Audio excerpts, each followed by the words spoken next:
Salut Chris, salut YouTube, salut tout le monde.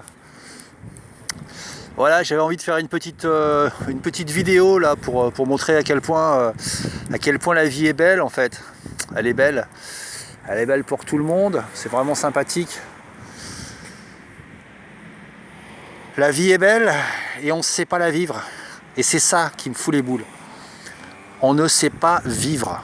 On ne sait pas vivre. Ah, pour mourir, ça, on sait bien crever. Hein. Mais on ne sait pas vivre. Et ça, j'ai envie d'en parler. Parce que qu'est-ce que c'est que vivre? Qu'est-ce que c'est que vivre? Mourir, on sait, hein, c'est arrêter de vivre. Et puis vieillir comme un vieux morceau de viande et puis se faire mettre dans une boîte. Voilà. Mais vivre, c'est quoi exactement?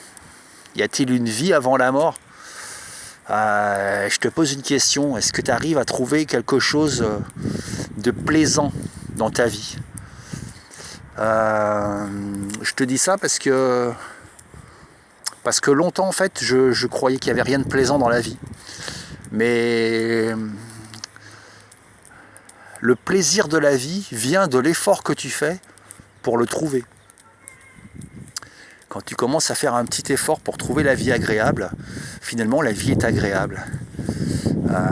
Quand tu fais un petit effort pour chasser la noirceur de tes pensées, eh ben, tes pensées sont claires, sont pures et ne viennent plus t'emmerder dans ton quotidien et l'anxiété se barre en fait. Et le côté miroir de l'univers, le côté tu ramasses ce que tu donnes, une espèce d'équation comme ça. Si tu envoies du mal-être, tu vas recevoir du mal-être. Et si tu fais un effort pour aller voir au-delà du mal-être, eh ben, tu vas voir au-delà du mal-être. Reste là, Soul. C'est marrant, je m'arrête là parce qu'il y a une tombe qui fait vraiment penser à une tombe, à la tombe de ma sœur. À la tombe de ma sœur qui n'a pas vécu longtemps. Elle est morte très rapidement après avoir vécu. Quelques jours, quelques heures, je sais plus. Enfin voilà, c'est marrant parce que j'avais l'impression que c'était à peu près la même tombe. Une espèce de truc un peu comme ça, très simple. Finalement, les tombes se ressemblent. Les morts se ressemblent. On se ressemble tous. Et la ressemblance va même jusqu'à ce qu'on ait la même merde dans la tête aussi. C'est ça qui me... Putain, il y a même des lettres recommandées sur les... Tu vois ? Le titulaire de cette concession est prié de se présenter au conservateur du cimetière. Il y en a une ici aussi. Même les morts, ils reçoivent des lettres recommandées. C'est fou, hein ? C'est fou. Bah là aussi, tiens. Le mec, il a distribué tout ça. Il a distribué... Oh, il y en a des belles, hein. C'est une espèce de gros monument comme ça, un petit peu... Des tombes haussmanniennes, on va dire. Une espèce de gros bloc comme ça. La vache.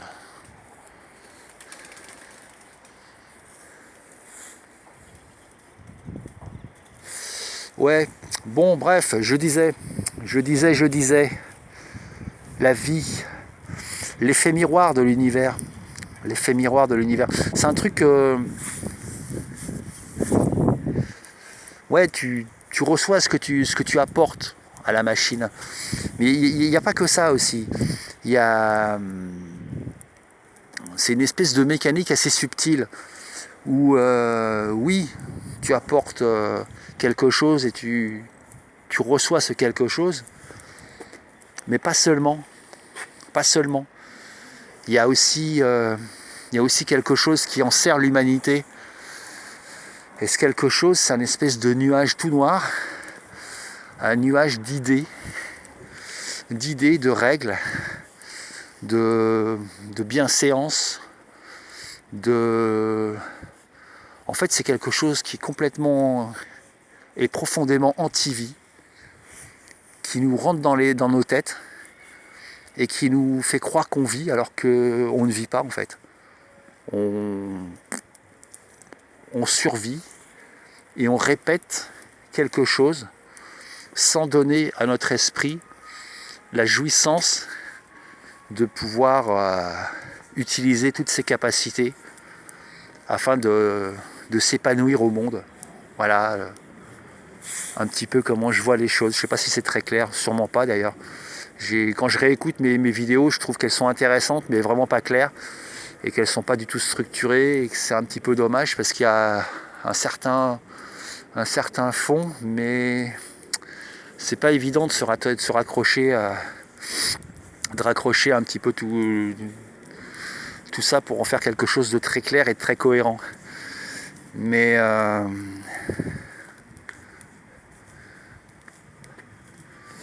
nos corps ne nous appartiennent pas. On a perdu le contact avec le corps depuis très très très longtemps. Au profit d'une vie incorporelle, dominée par la raison, en fait. J'ai l'impression que c'est un petit peu, si je peux le formuler, ça serait un petit peu comme ça, dominé par la raison et par l'intellect. Et tout ce qui fait la pétillance de la vie, le contact avec l'esprit, le contact avec cette espèce de folie, qui n'en est pas une, mais qui est une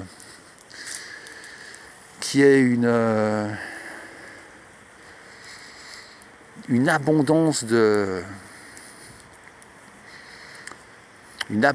jouissance, on va parler clairement. Enfin, moi, c'est ce que je ressens quand je sens mon esprit pétiller en moi. Et quand mon esprit pétille en moi, j'ai vraiment une grande tristesse pour tous ceux qui ne fonctionnent pas comme ça. Et il y en a beaucoup. Il y en a beaucoup qui fonctionnent. Il y en a beaucoup qui vont chercher l'amour à l'extérieur d'eux-mêmes, qui vivent comme tout le monde, comme tous les zombies, qui finalement deviennent zombies eux-mêmes parce que oui, il faut manger, il faut travailler, il faut gagner de l'argent, il faut avoir une maison, il ne faut pas terminer SDF, il faut avoir du réseau, il faut pouvoir élever nos enfants. Et du coup, on les élève comme on est, nous, comme on a appris à vivre, nous, comme nos parents nous ont appris à vivre, nous, sans amour, dans l'attente d'une hypothétique accalmie, un meilleur, un espèce de paradis, voilà, une espèce d'idée comme ça, comme quoi ça serait mieux après, quoi. Un paradis, alors la religion, c'est tout de suite... enfin voilà, quoi, un paradis. Et il y a aussi le côté... il faut souffrir, quoi. Il faut vraiment souffrir dans cette vie, parce que si tu souffres pas, t'es un feignant, t'es un profiteur, t'es quelqu'un de dangereux, t'es quelqu'un... En général, les gens qui sont très libres font peur. Parce que l'énergie que ces personnes dégagent est une énergie bien différente de la plupart des gens. C'est une énergie qu'ils reconnaissent comme étant quelque chose d'étranger à eux-mêmes, et ça leur fait peur. Ça leur fait peur de se dire qu'ils ne vivent pas comme ils devraient vivre. Ça leur fait peur de peut-être s'apercevoir qu'il y a d'autres façons de vivre, d'autres façons de penser. Alors quand je dis façon de vivre, non, il n'y a pas 15 000 façons de vivre. Il n'y en a qu'une, bien sûr. Mais ce que je veux dire par là, c'est que dans la façon de vivre, je mets au centre la pétillance de l'esprit, quoi, la remise en cause continuelle de l'information, de tout ce qu'on peut me dire, de tout ce qui doit, de ce que je dois faire, tu vois. Les fêtes de Noël arrivent. On est en plein dedans, là, on est le 23 décembre. On est le 23 décembre. Il va se passer quoi demain et après-demain? Donc les gens vont se réunir. Ils vont se réunir. Autour de quoi? Alors, on va pas se cacher le fait que notre époque est obèse. C'est une époque obèse, d'obésité, de diabète, voilà, où les gens déjà n'ont pas forcément faim. Ils vont être obligés de manger des trucs traditionnels entre guillemets. Donc déjà voilà. Après, des gens vont se retrouver ensemble face à des problématiques qu'ils n'auront jamais abordées et qu'ils auront toujours éludées sans jamais avoir pu provoquer chez l'un ou chez l'autre quelque chose qui pourrait s'apparenter à de la guérison et à une réelle fraternité. Quand je dis fraternité, je parle bien évidemment au sein des familles. Hein. On ne parle pas d'étrangers, à la cellule familiale. Il n'y a pas d'écoute. On n'est pas capable d'écouter l'autre. L'autre n'est pas capable de... Non, on s'en fout de l'autre en fait. C'est pas l'autre qui est important. Ce qui est important, c'est soi-même. C'est soi-même. Et dans ce soi-même, ce qui est important, c'est qu'à part jouer des espèces de jeux de rôle comme ça, dans lesquels on s'est laissé enfermer pendant bien longtemps, on va rester fidèle face à sa propre image, quoi. C'est-à-dire jamais on va se dépouiller, jamais on va se mettre en danger, jamais on va se mettre dans une position de fragilité qui pourrait résoudre beaucoup les choses au niveau des rapports familiaux. Non, on va rester sur quelque chose de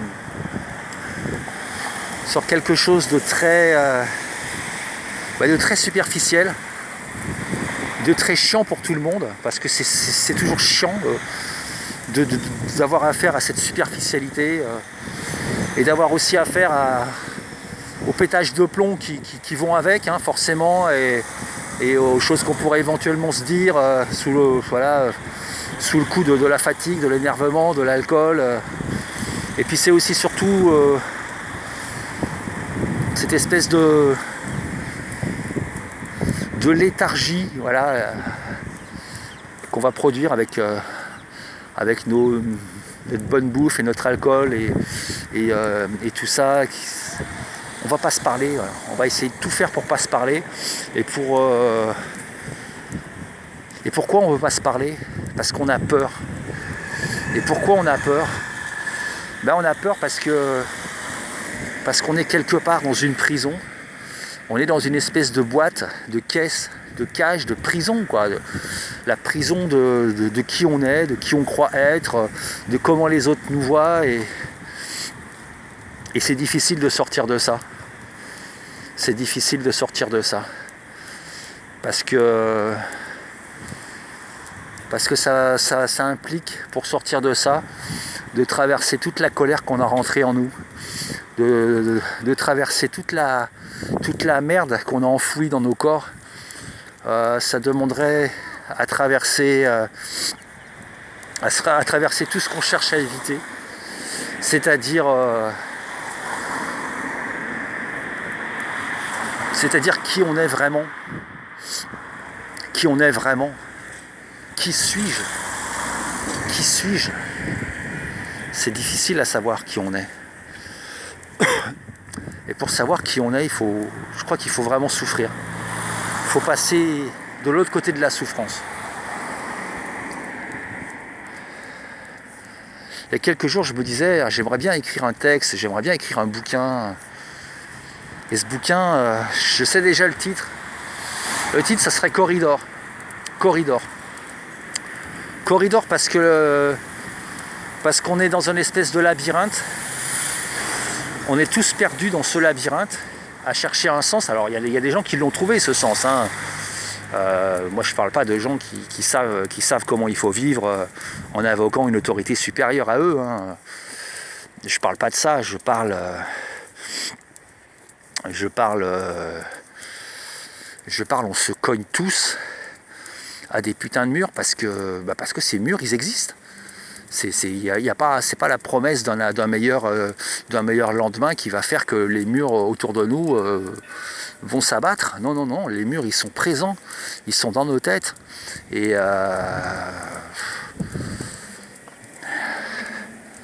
Et déjà les reconnaître, c'est déjà le premier pas. Mais derrière ces murs, derrière ces murs, il y a de la haine accumulée, quoi. De la haine accumulée. Il y a de la violence accumulée, il y a du non-amour, il y a de la souffrance, il y a de l'émotion rentrée. Une émotion qu'on n'a pas envie de voir ressurgir parce qu'on sait très bien que extérioriser son émotion, c'est un signe de faiblesse. Et la reconnaître aussi, c'est se reconnaître faible en tant qu'humain, quoi. Donc ne pas avoir d'émotion, c'est comme ça qu'on nous a élevés. La force, l'émotion, c'est pour les faibles, quoi. Voilà. Toujours des trucs chelous ici, des sacs comme ça. Donc je sais pas si les fêtes vont être agréables pour tout le monde en fait. J'espère sincèrement que ça va être un bon moment. Mais j'espère que ça. Mais je sais que ça pourrait être un meilleur moment. Un meilleur moment où on pourrait éventuellement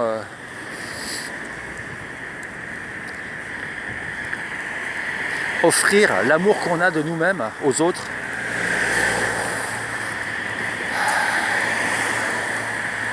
Et puis clairement, c'est difficile à partager l'impartageable aussi.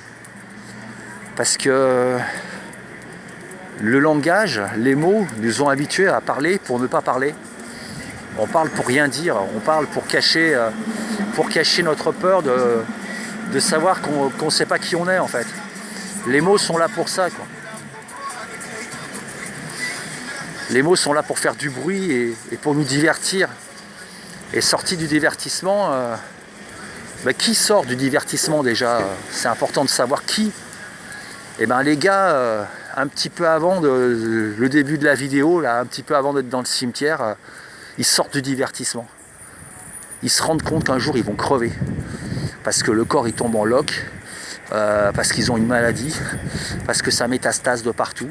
Et puis là d'un coup, ils arrêtent de se divertir et ils se posent les bonnes questions. Bien souvent il est trop tard. Mais il n'est jamais trop tard. Mais voilà, on m'enlèvera pas de la tête que on se rend malade, on se rend nous-mêmes malades. C'est nos propres mots qui déclenchent nos propres mots, MAUX. Et c'est les mots qu'on reçoit ou qu'on ne reçoit pas qui vont faire que on va enfouir cette émotion. On va l'enfouir profondément et puis on va continuer à faire semblant. Alors il y en a plein qui n'ont pas du tout l'impression de faire semblant dans la vie, et pourtant. Tu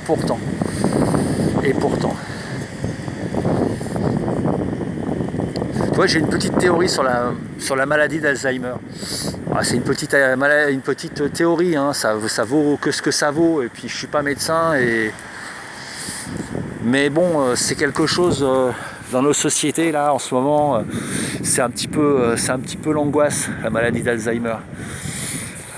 Je dis ça parce qu'hier j'ai vu un film avec Anthony Hopkins, The Father, qui raconte l'histoire d'un gars qui a la maladie d'Alzheimer. Enfin bon bref, on s'en fout. La maladie d'Alzheimer. J'ai vu ma mère mourir de cette maladie.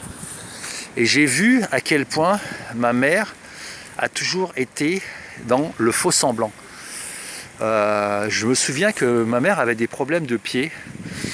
Et je lui avais dit, tu sais maman, ce qui te ferait du bien, parce que j'ai énormément d'intuitions. En général, mes intuitions sont très bonnes. J'arrive à me soigner moi-même. Pas pour tout, mais en général, bon, je suis assez intuitif par rapport au corps. Voilà.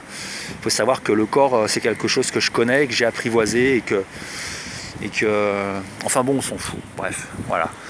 Donc je lui dis, tu sais maman, ce qui te ferait du bien, c'est que tu marches autour de la maison, dans le gazon, pieds nus.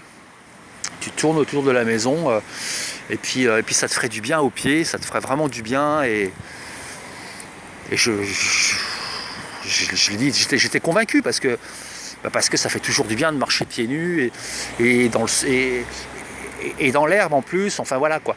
Et ma mère était souffrante des pieds, ça lui aurait fait un bien fou, parce que en général c'est l'exercice que conseillent tous les kinés, enfin bon, les gens un peu sérieux et un petit peu ouverts d'esprit on va dire.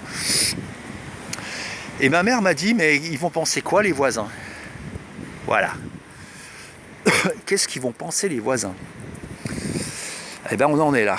Qu'est-ce qu'ils vont penser les voisins? Voilà. La connerie humaine dans toute sa splendeur. Donc ma mère a vécu avec un personnage qui n'était pas elle. Elle s'est jamais respectée.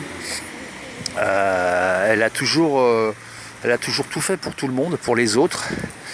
Elle s'est rarement fait plaisir. Elle était dans une extrême souffrance, tout le temps.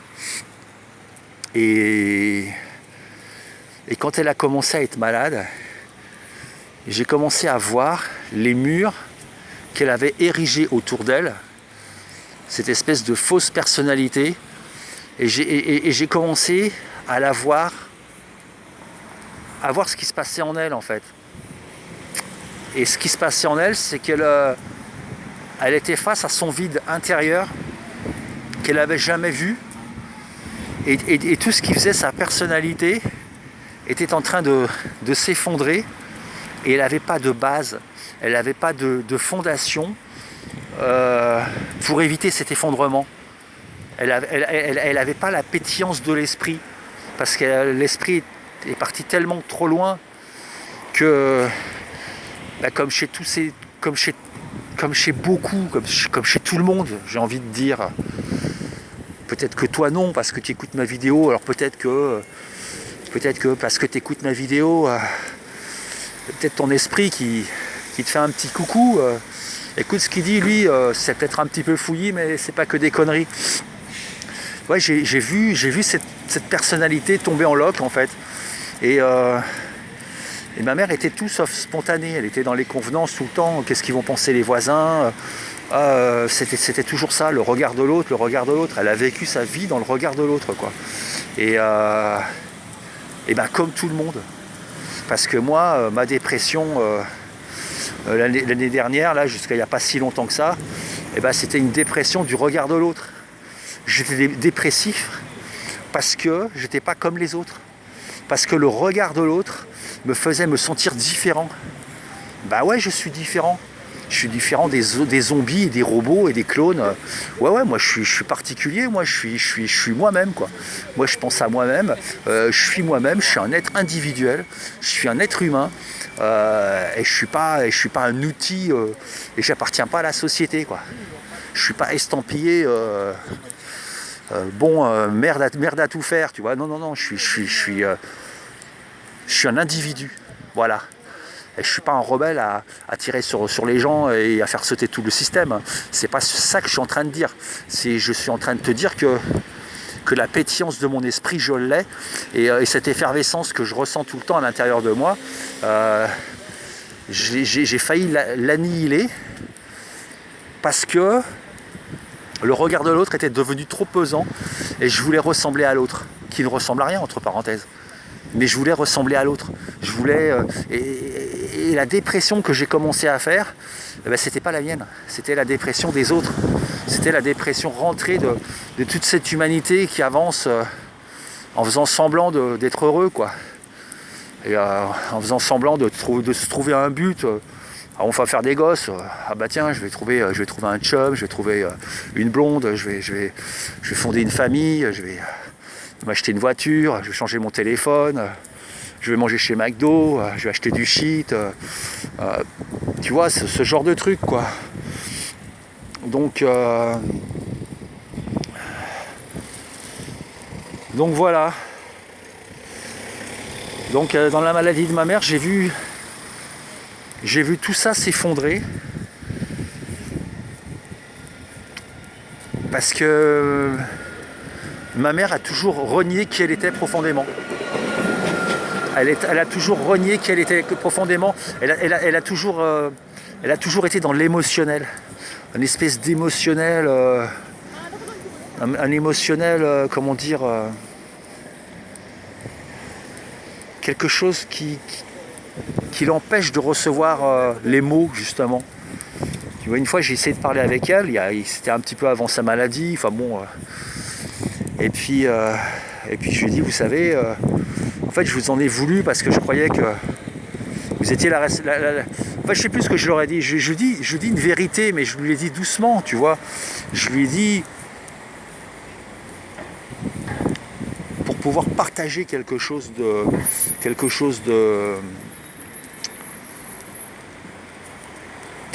vrai avec elle.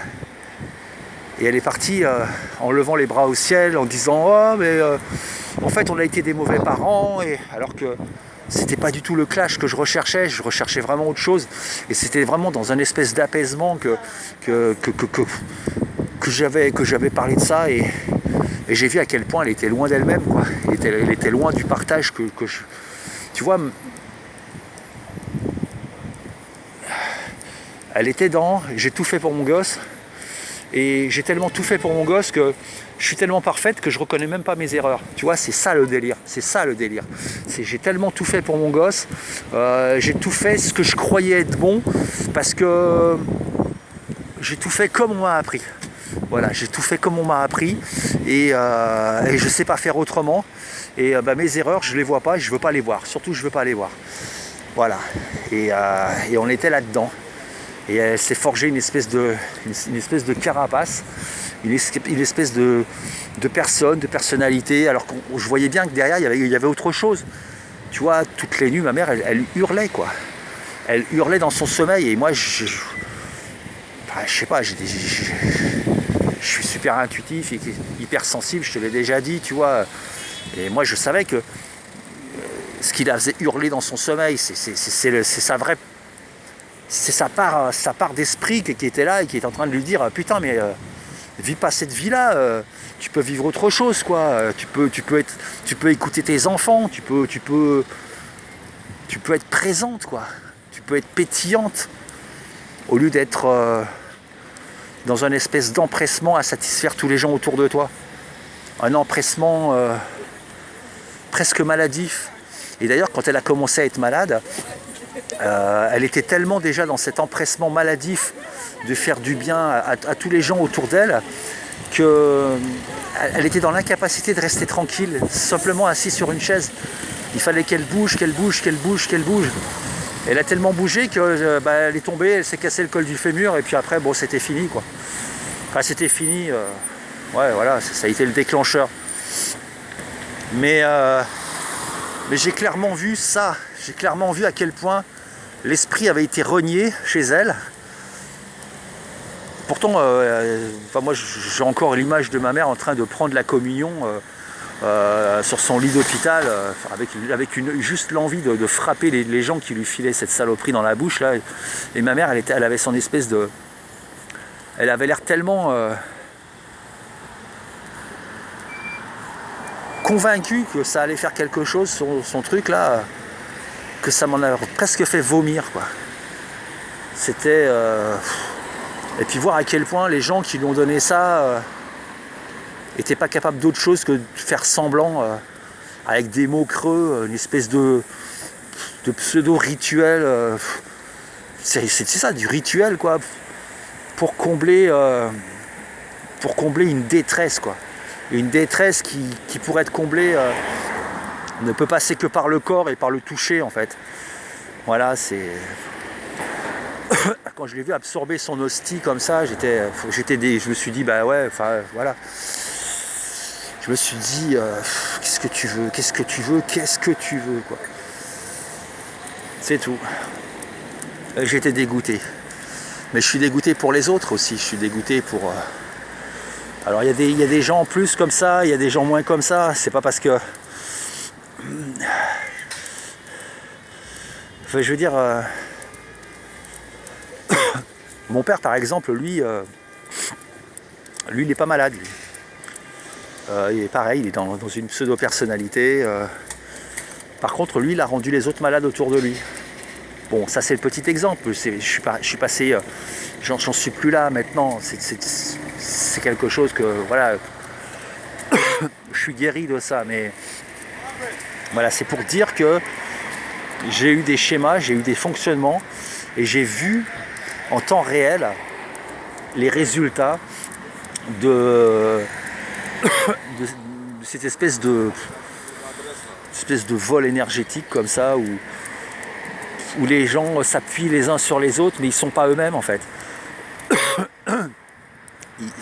Ils font pas honneur à leur esprit, ils ont pas d'esprit, ils ont juste un corps et puis ils ont un intellect, une espèce d'intellect qu'ils essayent de remplir avec des croyances qui leur font croire qu'ils ont un esprit mais ils en ont pas en fait. Ils ont pas d'esprit quoi. L'esprit c'est pas quelque chose qui va faire de toi quelqu'un d'intelligent, l'esprit c'est quelque chose qui va profondément te connecter à qui tu es et te donner une espèce de force indéboulonnable en tout temps, en tout lieu, en toutes circonstances quoi. T'es dans ton corps quoi, t'es bien quoi, t'es chez toi, tu vois, t'es bien, voilà, c'est ça l'esprit quoi. C'est pas quelque chose qui se parle non plus, c'est pas quelque chose qui se raconte parce que l'esprit c'est pas des mots, l'esprit c'est pas des croyances, l'esprit c'est l'esprit quoi, voilà. Donc voilà, ça c'était ma petite théorie sur la maladie d'Alzheimer. Et on est dans une époque où cette maladie a pris des proportions.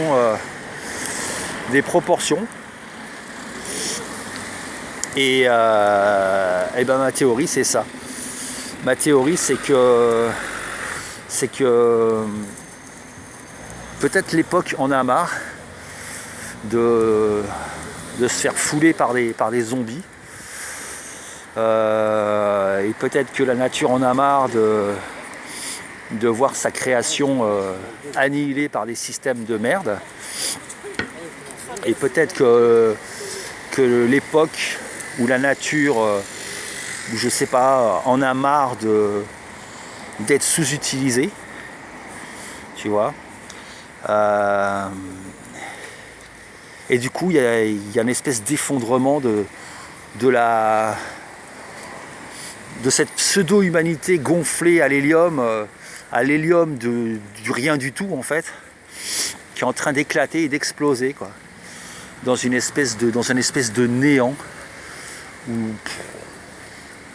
où les gars ils ont passé toute leur vie à voyager mais ils s'en rappellent plus, ils ont baisé plein de meufs mais ils savent même plus, ils s'en rappellent plus, enfin bon. Bref, ils ont eu des enfants, des familles, ils ont fait des choses, mais ils s'en rappellent plus. Et ils se retrouvent avec un espèce de rien du tout, un néant comme ça. Moi, je crois que c'est systémique, ce genre de truc. Je crois que... Alors, peut-être que je vais crever de cette maladie, hein, parce que il y a peut-être aussi un virus, hein, parce que notre environnement a peut-être aussi son rôle à jouer. Notre environnement, notre alimentation et tout ça. Mais voilà, c'était ma petite théorie. C'était ma petite théorie. Et j'ai vu finalement... là, j'ai vu ma mère... voilà, comme j'ai vu plein d'autres gens aussi subir cette espèce d'explosion comme ça de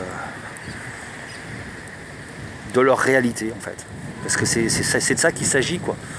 C'est-à-dire que d'un coup la réalité s'effiloche et part dans tous les sens parce qu'il n'y a pas d'esprit derrière, il y a juste de la matérialité de la réalité, mais quand il y a l'esprit derrière, la réalité, tu t'en fous en fait de la réalité vu qu'il y a l'esprit, et l'esprit c'est ton petit truc quoi. C'est le petit truc c'est ton bâton de marche quoi. T'as pas besoin de réalité, de savoir. T'as ton esprit et puis ton esprit il est là et il te tient chaud quoi. Ta petite flamme à l'intérieur de toi, tu vois. Et voilà, c'est tout. J'espère que la vidéo ne sera pas aussi laborieuse qu'elle l'est d'habitude. De toute façon, personne ne m'écoute. Mais comme je disais, non, je ne l'ai pas dit dans cette vidéo, là, je l'ai dit dans un audio que je garde dans mon téléphone. C'est au cas où, voilà, je laisse des idées comme ça au cas où, dans le vent, pour ma fille, pour moi. Ça me sert de pense-bête. Je me dis, ah bah tiens, tel jour j'avais pensé ça, j'étais dans cet état d'esprit. Ça m'occupe, voilà, ça m'occupe parce que bon, voilà, ça m'occupe. Donc là on est samedi, là il y a un grand restaurant avec de la bouffe à volonté qui va être rempli comme d'habitude et comme il se doit, mais ceci dit c'est bien, voilà quoi, c'est tout, c'est pas la question de savoir est-ce que c'est bien, est-ce que c'est pas bien de faire les choses. Le truc c'est soyons complets en fait, c'était soyons tu vois, je voulais rebondir là sur la maladie. Pour moi la maladie c'était quelque chose c'était un cri de potentialités qui n'ont pas été utilisées, voilà. T'as pas utilisé l'esprit dans ta vie et puis finalement bah, tu vas mourir dans une espèce de voilà. Pourquoi il y a des gens qui vieillissent bien et pourquoi il y en a qui vieillissent mal? Il y en a qui vieillissent bien parce qu'ils se nourrissent sur l'énergie des autres, mais très très peu vieillissent bien parce qu'ils ont la lueur de l'esprit au fond d'eux. Voilà, très peu vieillissent bien pour ça. La plupart des gens qui vieillissent bien, ce sont des vampires énergétiques. Ce sont ceux qui volent l'énergie aux autres. Et je sais de quoi je parle. Voilà, parce que mon père est comme ça. Mais bon, ça fait pas de lui une mauvaise personne. Ça fait de lui quelqu'un de normal, quoi. Comme toi aussi. Voilà. Donc donc la maladie, c'est parce qu'on n'utilise pas notre potentiel comme on devrait l'utiliser. D'ailleurs, le mot cancer, quand ça sert, cancer. Tu vois, on a un cancer parce que notre corps, à force de marcher en sous-régime à la vitesse de la tortue de cette société qui nous fait répéter jour après jour les mêmes trucs, les mêmes machins, avec une espèce de lenteur. Je dis une lenteur parce que quand tu as l'esprit avec toi, tu t'aperçois que tout se fait d'une lenteur, mais d'une lenteur. C'est la lenteur du zombie, tu vois, la lenteur sans l'esprit, le corps sans l'esprit, quoi, l'intellect sans l'esprit, quoi. C'est lent, quoi. C'est pesant, c'est pas une histoire de vitesse, c'est une histoire de vibration, je sais pas, une histoire de fréquence. Ça veut dire que quand l'esprit est dans la matière, la vitesse est pas plus rapide. C'est seulement la vibration, c'est seulement la fréquence qui est plus élevée et qui te permet de faire beaucoup plus de choses dans un même temps et même un nombre de choses infinies. Voilà. Et voilà, c'était juste... était tellement rempli parce que la pétillance submerge chacune de tes cellules qu'il y a une espèce de...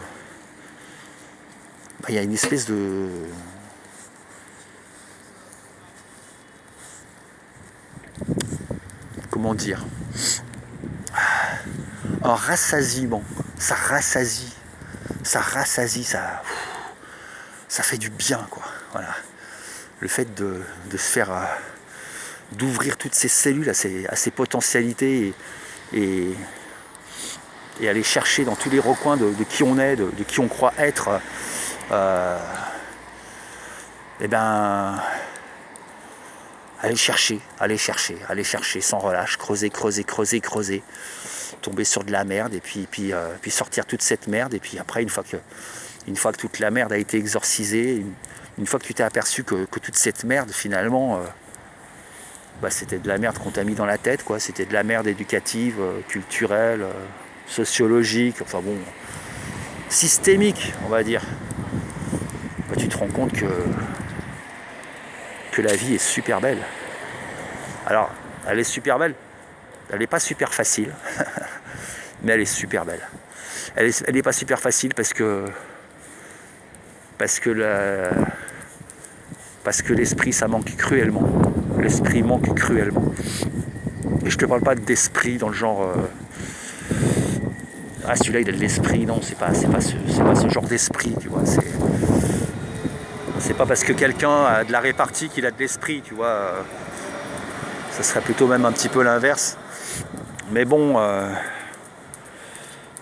enfin voilà.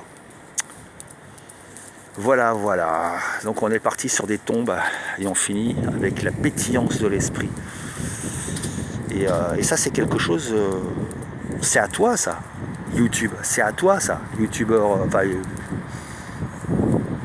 toi là qui m'écoute là, c'est à toi ça. Je suis pas en train de parler d'un truc que tu n'auras jamais là.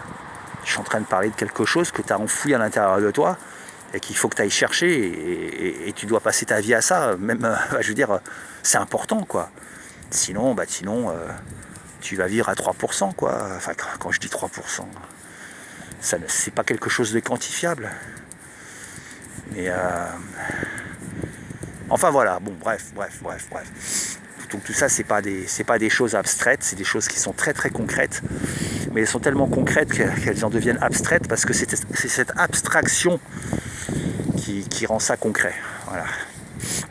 Car l'esprit est abstrait, c'est pas quelque chose de concret. L'esprit ne me parle pas, l'esprit ne choisit pas des choses pour moi, je ne suis pas en communication avec mon esprit, quoi. L'esprit est en moi, c'est pas pareil.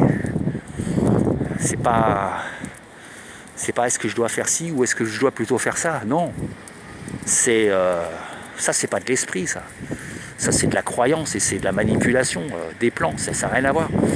Et les plans me disent quoi faire, non, c'est pas ça avoir de l'esprit. Avoir de l'esprit c'est être puissant et puis savoir ce que tu vas faire, quoi. Voilà. Savoir sans doute ce que tu vas faire. Sans aucun doute, et puis d'être tellement bien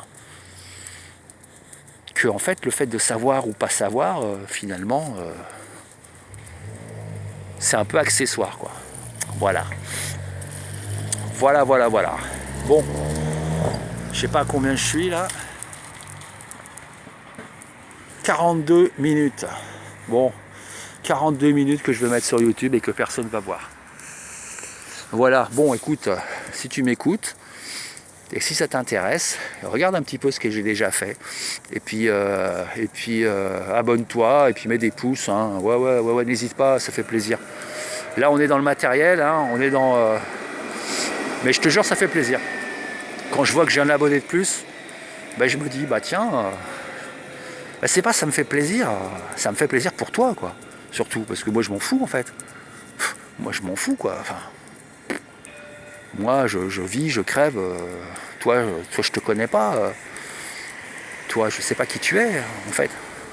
Parce que je sais qui tu es. Tu es pareil que moi en fait. tu es cette espèce de personne qui sait pas qui elle est et qui a envie de savoir parce qu'au fond d'elle, elle pense qu'il y a des choses de mieux qui peuvent se présenter. Tu crois que tu es spécial au fond de toi, tu crois que non, t'es pas spécial. T'es absolument pas spécial.